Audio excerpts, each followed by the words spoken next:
ഒടുവിൽ അവതരിച്ചിരിക്കുന്നു നിന്റെ രക്ഷകൻ. മുന്നനിയത്തെ ജീവനോടൊന്ന് കാണാൻ കൊതിച്ചു ഇവിടെ എത്തിയിരിക്കുന്നു. അനിരുദ്ധന്റെ നഗരത്തിൽ പാവം ആഹസെത്താതെ തീരാനാവും അയാളുടെ വിധി. 3 മാസം നഗരത്തിരക്കളിൽ നിന്ന് ഒഴിഞ്ഞ ഈ ബംഗ്ലാവിന്റെ ബെഡ്റൂമിൽ നീ ഏകാന്തവാസം തുടങ്ങിയിട്ട് 3 മാസം.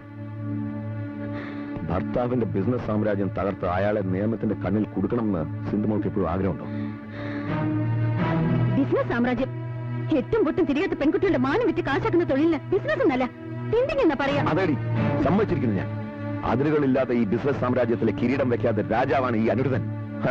വേറും ഒരു പുൽക്കൊടിയാണ് നീ വിചാരിച്ച ഒരു ചുക്കും ചെയ്യാനാവില്ല. പിന്നെ എന്തിനെന്നെ ഭയപ്പെടുന്നു? എന്നെ വിട്ടേക്ക്. വിദ്യാഭ്യാസം ഇല്ലാത്ത നാടും പെണ്ണൊന്നും അല്ല ഞാൻ. ഈ താലിച്ചെരലിന്റെ ബന്ധം നമുക്ക് അവസാനിപ്പിക്കാം.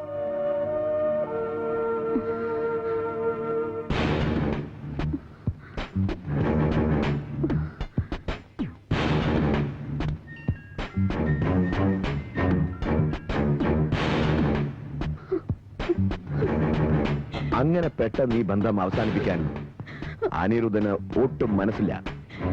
കാരണം നിന്റെ ഈ സൗന്ദര്യം, മനോഹരമായ കണ്ണുകൾ,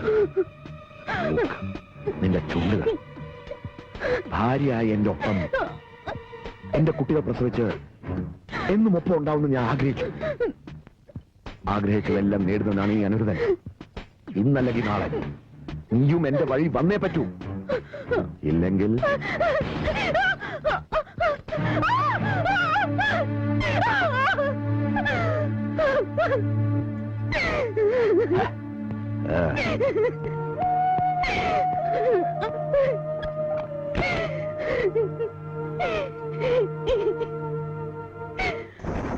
നിന്റെ തീരുമാനങ്ങളെ ഒരിക്കലും ഞാൻ എതിർക്കാറില്ല.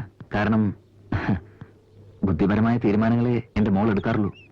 വിവാഹ കാര്യത്തിലും അത് അങ്ങനെ തന്നെയാണെന്ന് വിശ്വസിക്കുന്നു.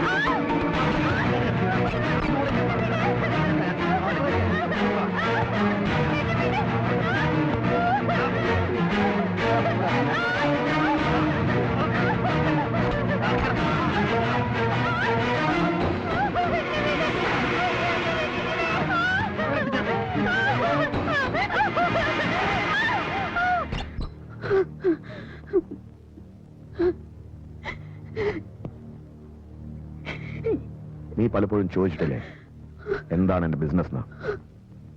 അന്നൊക്കെ ഓരോന്ന് പറഞ്ഞ് ഞാൻ ഒഴിഞ്ഞു മാറി. ഇനിയും എന്നോട് പറയാതിരിക്കാൻ മനസ്സ് വരുന്നില്ല.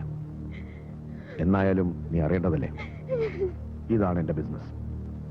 ലോകമെമ്പാടുമുള്ള പുരുഷന്മാരുടെ സിരകളിൽ ഉഷ്ണക്കാറ്റ് വിതയ്ക്കുന്ന ബിസിനസ്, ബ്ലൂ ഫിൽം മേക്കിംഗ്. ഞാൻ ഈ നെറ്റ്വർക്കിന്റെ പ്രധാനപ്പെട്ട ഒരു കണ്ണിയായിട്ട് വർഷങ്ങളേറെയായി. ഇനിയൊരിക്കലും മോചനമില്ല. ഞാനത് ആഗ്രഹിക്കുന്നില്ല.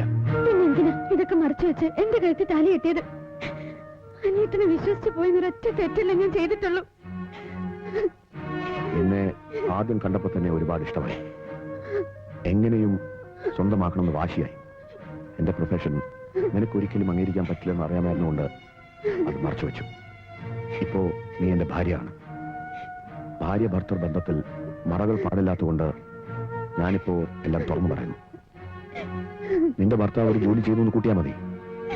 തൊഴിൽ വേറെ, കുടുംബം വേറെ. നിനക്കൊരു കുറവും വരാതെ ഞാൻ നോക്കും. നമ്മുടെ മക്കളെയും പ്രസവിച്ച് നല്ലൊരു കുടുംബിനിയായി നിനക്കവിടെ കഴിയാം.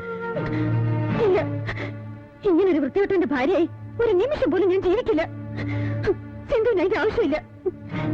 പിന്നെ നീ എന്ത് ചെയ്യാൻ പോന്നു? ഞാൻ എന്റെ ഏട്ടന്റെ അടുത്തേക്ക് പോവാ. നിങ്ങളുടെ ഈ മുഖം മൂടി ഞാൻ പിച്ചു ചെയ്തു. ഇനി ഒരു പെണ്ണും നിങ്ങളുടെ വലയിൽ വീഴാൻ പാടില്ല. ഞാൻ അതിന് അനുവദിക്കില്ല. ചിരിക്കണ്ട, നോക്കിക്കോ ഞാൻ എന്താ ചെയ്യാൻ പോകുന്നെന്ന്. നിങ്ങളെ ഞാൻ നിയമത്തിന്റെ മുമ്പിൽ കൊണ്ടുവരും. ഇനിയുള്ള എന്റെ ജീവിതം ഞാൻ അതിനു വേണ്ടി മാറ്റിവെക്കും. താന്ത് പിടിച്ച നിന്റെ ഈ ജൽപ്പനങ്ങൾ കേട്ട് ചിരിക്കാതെ ഞാൻ എന്താ ചെയ്യാ? ഇവിടെ നിന്ന് ഇറങ്ങിയാലല്ലേ നിനക്ക് എന്നെ നിയമത്തിന്റെ മുന്നിൽ കൊണ്ടുവരാൻ സാധിക്കൂ. അതുണ്ടാവില്ല. ഇന്നു മുതൽ നിനക്കിവിടെ തടവാണ്. കാറ്റും വെളിച്ചവും മാത്രം കടന്നു വരുന്ന ഈ ബംഗ്ലാവിൽ എല്ലാ സുഖ സൗകര്യങ്ങളോട് കൂടിയ ഈ മുറിയിൽ നിന്റെ മനസ്സ് മാറി എന്ന് നീ എന്നിലേക്ക് മടങ്ങി വരുന്നു അതുവരെ ജീവപര്യന്തം കഠിന തടം.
നിങ്ങൾ ആ സിദ്ധാർത്ഥിന്റെ സിസ്റ്റർ അല്ലേ സിന്ധു?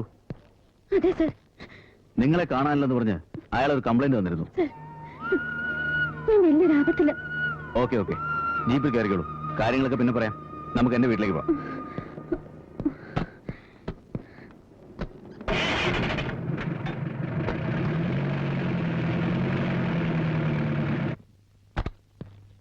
വരൂ മാഡം. വേണമെങ്കിൽ ഒന്ന് കുളിച്ച് fresh ആയിക്കോളൂ.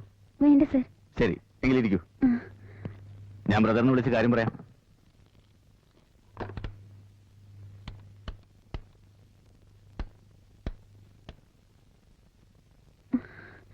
Hello, C A Thomas Jose here. We are very lucky. സിന്ധുവിനെ നമുക്ക് തിരിച്ചു കിട്ടിയിരിക്കുന്നു. ഓക്കെ ഓക്കെ, ഞങ്ങൾ വീട്ടിൽ തന്നെ വെയിറ്റ് ചെയ്യാം. ആ, ഇനി പറയൂ, എന്താ ഉണ്ടായത്? അല്ലെങ്കിൽ വേണ്ട, എന്തെങ്കിലും കഴിച്ചിട്ടാവാം സംസാരം. ബ്രേക്ക്ഫാസ്റ്റ് കഴിക്കാം. വല്ലാതെ ടയർഡല്ലേ? വരൂ.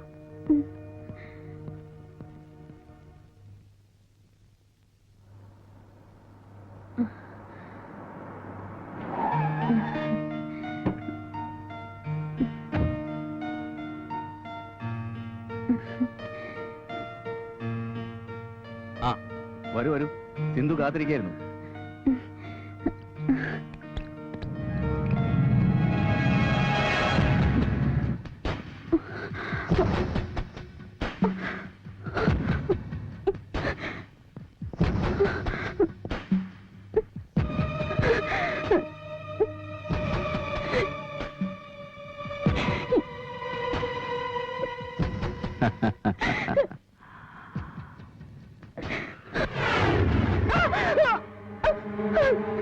കബളിപ്പിച്ച് കടന്നു കളയാമെന്ന് കരുതി.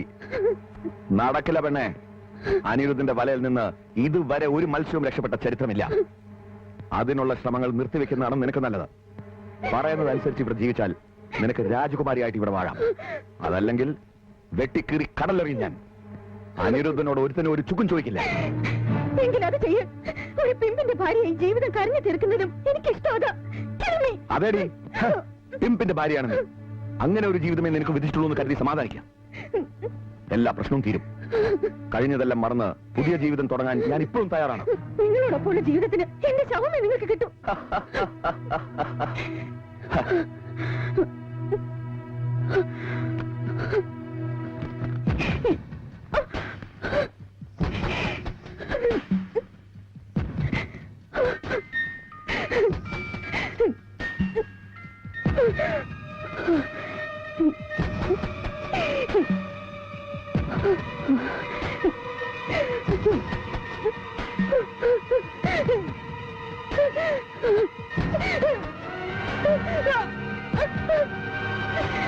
ഭയം നിനക്ക് ഏറ്റവും ഭംഗി കൂട്ടുന്ന ഭാവം.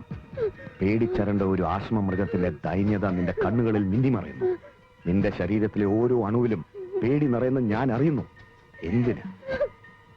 എന്തിനാണ് എന്നിൽ നിന്ന് ഒളിച്ചോടുന്നത്? അത് വിഫല ശ്രമം. ആലോചിക്കാൻ ഇനിയും സമയം തരാൻ ഞാൻ തയ്യാറാ. പക്ഷേ തീരുമാനം എനിക്ക്